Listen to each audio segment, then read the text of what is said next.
Well, hello, everyone, and welcome to the NFL Week 14 Proline Recap Show. I'm John Cranton, joined by Fairway Jay and Jim Feist here in Las Vegas. We're going to go through news, notes, and observations of the NFL Wild Weekend from Las Vegas handicapping point of view. But first, let's do some handicapping recaps.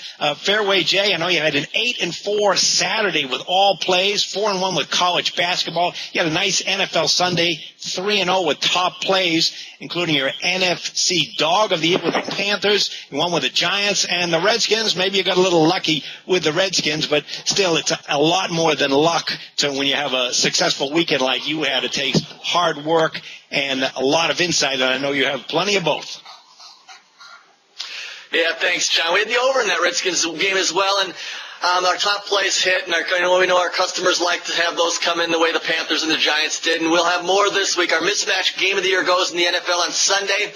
We're including a week of NBA and college basketball. NBA and college basketball included. All this for $15 this week. You just call 1-866-896-1627. Call in early, as we've had a lot of Thursday plays and winners in the NFL, including last week.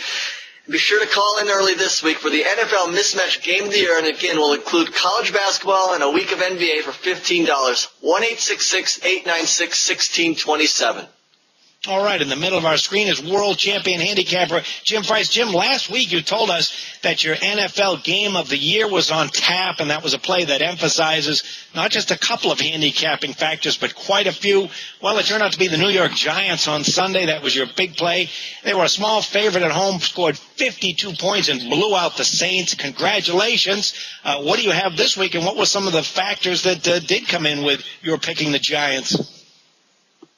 Well, everything comes down to, for me, it starts with, well, first of all, you have to have quarterbacks that can be efficient. I mean, you can't have what the Arizona Cardinals have. You have to have quarterbacks that can get the job done. And both of those quarterbacks in that game, Breeze and Eli Manning, are both Super Bowl champion quarterbacks. The problem there is Manning has a much better offensive line, a more consistent running game, a better defensive line, better secondary. Just about everything, every part of the Giants team is better than the Saints this year. And when you look at their records and you look at the way the Saints defense has played all year long, you just knew the Giants were going to get the Breeze.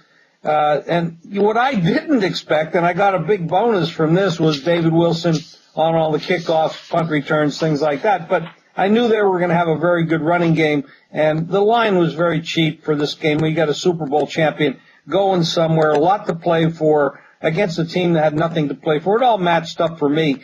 I guess the best game of the week would have been Seattle, but I didn't want to lay 10 points, but I'll take the 52 points I got with the Giants and a 25-point victory. For my game of the year record now improves to 13-4 since 1995. Now this week you can get my bowl game package for $19 plus the rest of December hoops, college and NBA, all the bowl games, including my bowl game of the year and December hoops, $19. That's very cheap for this package, believe me. Plus, when you call, ask about how you can get my big NFL offer. That's on Sunday, NFL Shadow Shocker Game of the Year. It's $100 on Sunday. It's online right now for sale for $100, but $10 with a high roller basketball game. It's yours for $10. Just make the call to 1-866-841-1655 or check out jimfeist.tv. All right, everyone out there, if you need help with picking your plays, we got Vegas experts right here. Make sure you get on those offers. A lot to talk about in the NFL this week. I mean, we have the Arizona Cardinals. Remember, they started 4-0. They've now lost 9 straight games. RG3, the Ravens firing their offensive coordinator. Jim, what do you see that stood out from a Vegas point of view?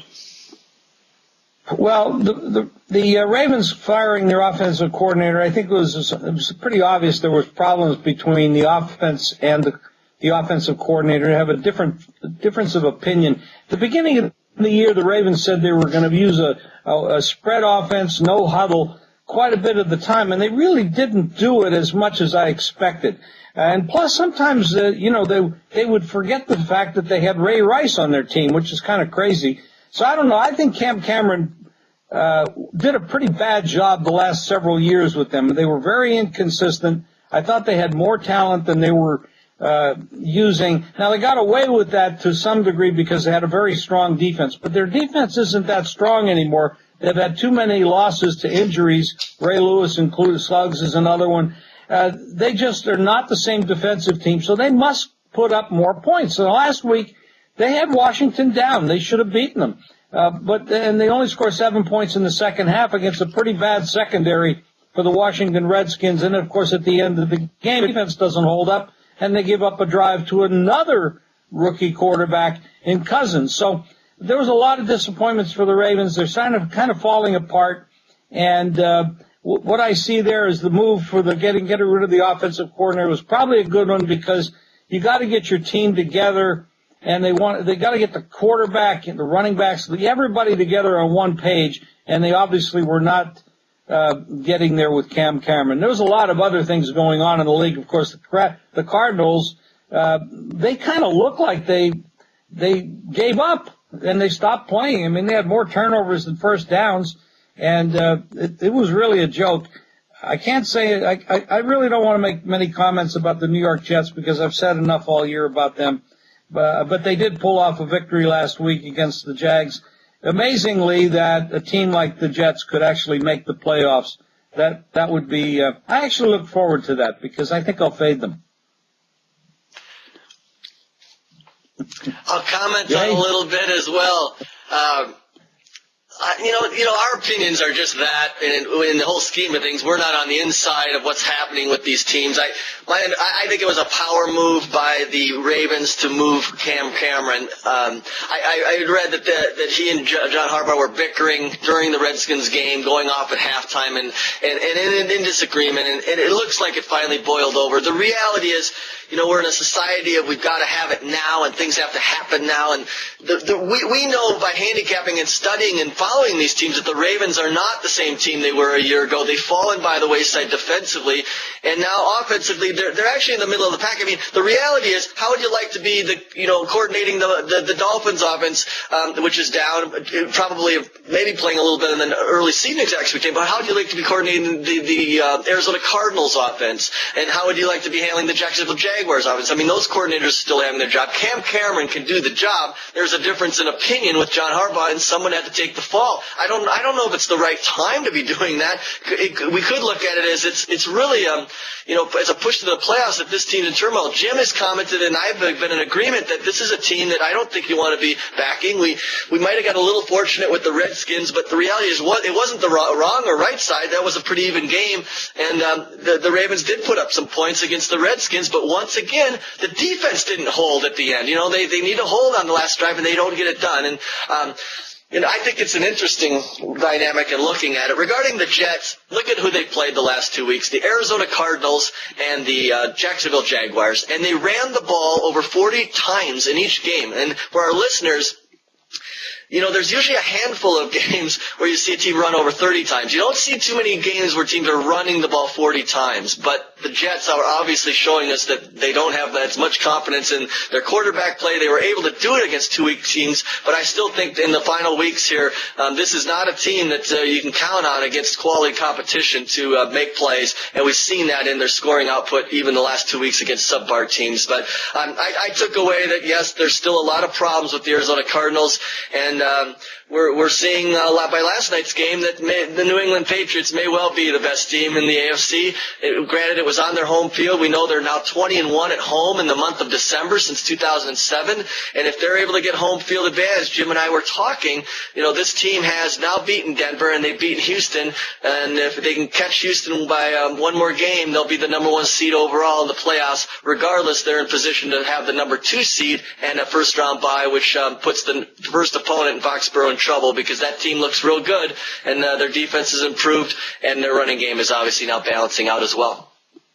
Well, you make a lot of great points, Jay. One thing I'd like to say, everybody talks about who the best team in the NFL is, and from the beginning of the year I said it was San Francisco, Chicago, Houston, but the way it's playing out right now, you really have to elevate the Patriots to being the best team in the NFL at the moment, considering last night they had 2 stars out of their lineup, Gronkowski Edelman, I think it was, and they were dynamite, and they just ate up a very good Houston Texans team. They look to be right now the most together football team in the NFL. They got a running game which they haven't had for a few years. Of course, Brady is a master at what he does, but this is going to be a very tough team, especially if they start getting home field advantage. If they get the bye, obviously they'll get that. So this is going to be very tough. Now, next week they play a very tough San Francisco 49er team where, we're talking about the Ravens. Now, the other brother out there, Jim Harbaugh, has made some decisions with that club that I personally don't agree with. I think that you don't bench a quarterback with 70% completion record with a winning record like he's had the last 2 years. Should have been in the Super Bowl last year, except for a couple fumbles by a teammate. I think that was a big mistake, and I think with Kaepernick, although he has a bigger future, and I agree with that, this isn't the time to do it when you're marching towards a Super Bowl participation and possible victory. You don't bench a guy like that because he had a concussion. Now, I agree, maybe after the year's over, you do it. But not in the middle of the season. I think Kaepernick is prone to making mistakes, and I think he will make a couple big mistakes, like he did when they visited St. Louis a couple of weeks ago, and they lost the game because of his mistakes. That's going to happen again, especially in pressure cooker situations where they're one and done in the playoffs. He will make mistakes. They're better off with Smith, in my opinion, to get all the way and win the Super Bowl, because I think they would win the Super Bowl or could win the Super Bowl with the right combination. I think the coach has made a big mistake. Yeah, with Kaepernick, they are clearly a run-first offense. With Smith, at least it gives them a little more balance and experience passing the football. One question I have for you guys is, we just saw the Patriots and the Texans play a Monday night football game. Assuming Houston gets the number one seed, they're still in good shape to do that.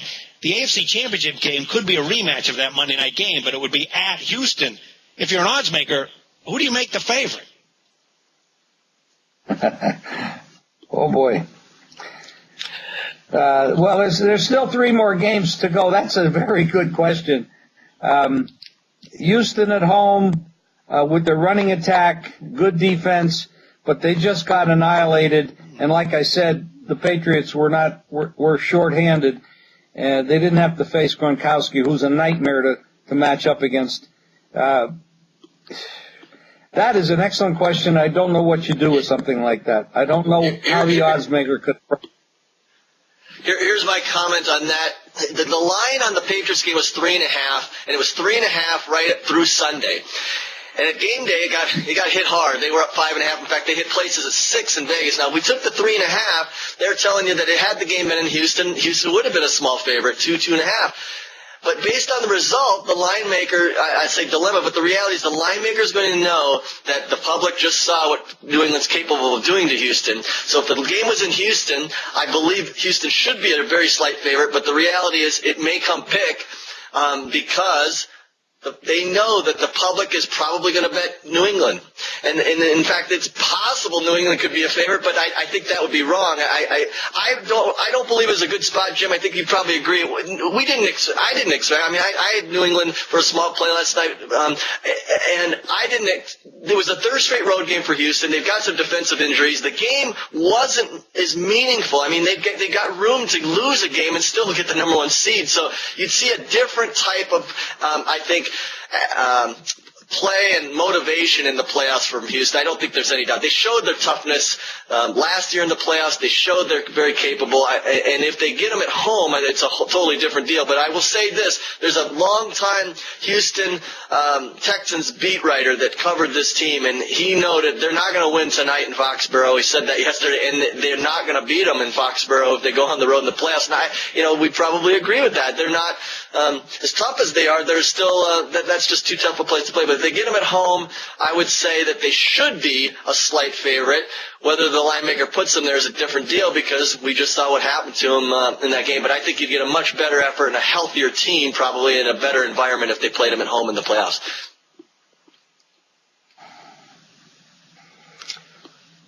It would be a dilemma for the odds makers because I'm taking You make Tom Brady and Bill Belichick an underdog in the AFC Championship game, you probably wouldn't get one-sided action. So it's going to be very interesting. Yes. Yeah, it would be a dilemma. I think you probably just make the game, pick 'em, and let the bettors decide who the favorite is. That's probably where it would go. And of course, there's still a few games to play between now and then, and the injury bug can always come up and grab somebody too. So you hope that doesn't happen, but it is a reality in the NFL that injuries do change the dynamics of teams. So going forward, next week's game with San Francisco is going to be quite interesting. We saw a big move on the line. Jay mentioned it earlier. It was a 3-point game. New England favored over San Francisco 49ers next Sunday night. But I think the game is up to 6 now, Jay. Is that correct? 5.5 in a lot of places, and again, a little reaction to what New England did. But, they put a fair amount into that game. Now they come off Monday night. I think San Francisco come pretty good this week. But Patriots have shown they're deserving of being a favorite. But again, we talk about it from a line and value perspective. I don't see any value with New England this week. They could beat them by over a touchdown, but we'll see how it plays out. And I know, Jim, there are some other games. You and I both had the Carolina Panthers this week. I had them as a top play, my NFC underdog game in the year, and we talked about that game. And situationally, again, here's an 11-1 Falcons team on the road. Motivationally, it was clear Carolina was going to have it. The game was a throwaway for Atlanta. In my mind, they're 11-1. They were 2.5 clear of the number 1 seed, and it played out just as I thought, and Carolina gets the win. And I think for people that watch this show and understand and learn from the dynamics of the NFL, even in late season when the lines apparently appear tighter, there's situations that come up that are just so favorable. And I thought Carolina was in it. They finally played a clean game. They didn't turn the ball over, and they ran for almost 200 yards, dominated that game start to finish. Meanwhile, we see a team like the Steelers who seem to have motivation where the Chargers wouldn't, and the Chargers go in there into Pittsburgh and win and really take control of the game from the outset, get them out of their plan. So we know how strong the Steelers' defense is and their pass defense and great coordination from Dick LeBeau, but that's the dynamic of the NFL and why it can be a difficult animal to beat. But we've got a number of teams like the Steelers, the Redskins, the Cowboys that are all in this mix now. The Vikings, with a win over the Bears, put themselves still in the mix for a wild card. And we're going to see some of these teams fall by the wayside in the last few weeks based on some of the situations, the motivations, and the line value. And it'll be fun to, I think, handicap these games and look for the strongest situations in these last few weeks. As you go back to last week and you look at that Steeler game, which I think was probably, to me, was the biggest shock of the week. Yeah. The Steelers are at home in a situation against a team that's been discombobulated all year long with a coach that's obviously on his way out, and they just laid a big egg. But when you look back at it, they put a lot into beating the Ravens the previous week. Exactly. With Charlie Batch at quarterback. That team really put a lot out there, and they probably looked at San Diego and said, this isn't going to be that difficult. This team is not together. And they just didn't put the effort out there. You'll probably see a much bigger effort and a much more dependable effort out of Pittsburgh this week. And it's rather interesting that they're going to Dallas. And Dallas, yesterday, part of the day, and I'm not sure what it was this morning because I didn't check, Pittsburgh actually went to a small favorite, -1. So that's pretty interesting. I know Dallas is one of the most undependable home favorites, home teams in all of football. And I know they have an injury and they have the death situation and probably a funeral and I'm sure a memorial this week. And that didn't work out very well for Kansas City. They did win their first game under that circumstance, but the second game they got blown out. It's a tough situation to deal with this. But Pittsburgh on the road as a favorite coming off of a thrashing like they had last week is a rather remarkable line movement. Yeah, the Cowboys are 5-17 against. Go ahead, Jay. Go ahead. The Cowboys John, are 5-17 I was just going to comment against the number in their home games. Go ahead. I want to say again, congratulations to Jim. His NFL Game of the Year, I hope many people took advantage. I as well had the Giants, and to me, there are still some teams that just get I can't understand why the Saints are still getting respect in the betting market. I talked to Jim. I thought the Giants should be at least a touchdown favorite in that game, and they're laying 5. And this defense, despite improvement, is absolutely dreadful, just dreadful. And now this week, they're laying over a field goal back at home against Tampa Bay, who to me has a motivational advantage, having lost to this team. But Tampa Bay gave one away last week, and again, you're a little surprised by the result, and they blew it late. But that's the dynamic of the NFL. But when you handicap and look at these teams, the Saints are an all-offense team. They don't have defense, and the public apparently loves to bet them, and apparently the line maker knows that. They're, to me, still overvalued. I've been betting against them week after week in the recent weeks and making money, and Jim saw that, took advantage of knowing this defense is dreadful, and we got the Giants, the Super Bowl champs. I mean, at home, in their environment, on their field, it looked easy, and Jim identified the right winner for his top play, and to me, the Saints are a team.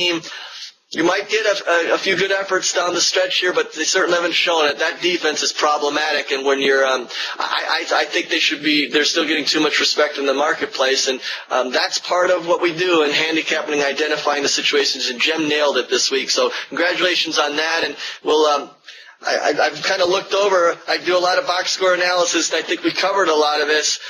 Just note that the Broncos played last Thursday, rolled the Raiders on the road, and now they get a little extra rest as they, too, are battling for that number 2 seed, potentially number 1 in the AFC, but the Broncos we've talked about them. Jim and I both like this team and how they're moving forward and keep winning and doing it with improvement seemingly every week as well with the top quarterback. Well, it's going to be, thank you for all the nice comments, Jay. It was a good week for both of us. You had some big plays. The Panther was your big play. I had them second on my sheet. Denver has been remarkable. At the beginning of the year, we didn't know what Peyton Manning could bring back to the table after being off for a long time and with the neck surgery and everything else. And now they're going to travel across the country and play Baltimore, who is reeling, firing their offensive coordinator. Obviously, a lot of infighting. I'm not 100% sure what we're going to get from Baltimore, but I do know this. We're going to see a different football team on the field this week. I'm just not sure what the hell they're going to do. Are they going to feature Ray Rice more? Are they going to go to the spread offense? Are they going to go to the no huddle? What are they going to do? But I know it's not going to be what they've been doing. That's why they got rid of Cam Cameron, and they're going to go with the Harbaugh plan, which is probably in line with what Flacco wants to do. So we're going to see a different set of circumstances here. And Denver is kind of going into a buzzsaw situation because even though there's motivation for teams to improve their status in the playoffs, once they're in, and they know they're in, there's kind of a deflation going into psychologically. We're in. We don't have to worry about being eliminated. We don't have to go home. We're in. Yes, there is motivation to get home field. There's no question about it. But there's a lot of talk around that. It's not as emotionally uplifting as when you're looking at one and done. So it's going to be a tough situation, I believe, for Denver here. And I've got to see where this line settles out for them and take advantage of it, hopefully. All right, guys. Great insight on everything. Let's recap some of the offers. I'm going to start with Dave Koken's offer. He'll be back next week, but his bowl season blowout, you can get all of his bowls for $19.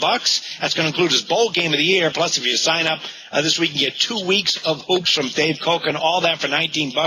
1-866-896-1629. Fairway, you offer red-hot entire weekend. What do you have on tap for this week? Thanks, John. 8-4 on all plays last Saturday, included 4-1 in college basketball. A number of outright underdog winners. Jim and I talk about this. There's just great opportunities in college basketball where you get these 3, 4, even 6, 7 point underdogs that are winning outright, and just great opportunities daily in basketball. We're going to include this week our college basketball along with NBA, all of it for $15. That'll include our NFL Mismatch Game of the Year going this week. You can get it by calling 1-866-896-1627. Just inquire about the $15 special. and we'll include the basketball this week along with our big NFL play. Again, and now that we've been just terrific in December, we hope to continue it in the NFL and part of our overall winning season. 1-866-896-1627. Jim? Yeah, well, last week was big for us, and we can't stop. I mean, this is what we do, and we come back. We got to go back in that batting cage and hit over the fence each and every week, and that's what we're going to do again this week. Got a bowl game package, $19 plus the rest of December hoops, college and pro. That's right, bowl games, bowl game of the year, December hoops, $19 plus. Make sure you ask when you call about my NFL Shadow Shocker game that goes Sunday. It's $100 online, but $10 with a high roller college basketball game. Both games, $10. Make the call, 1-866-841-1655, and make sure you check out jimfeist.tv. All right, very good, gentlemen. And make sure all the viewers, we have 2 more Proline episodes coming up. They're available Thursday morning, an NFL Proline show and a college football bowl show. And you can get those right here at jimfeist.tv.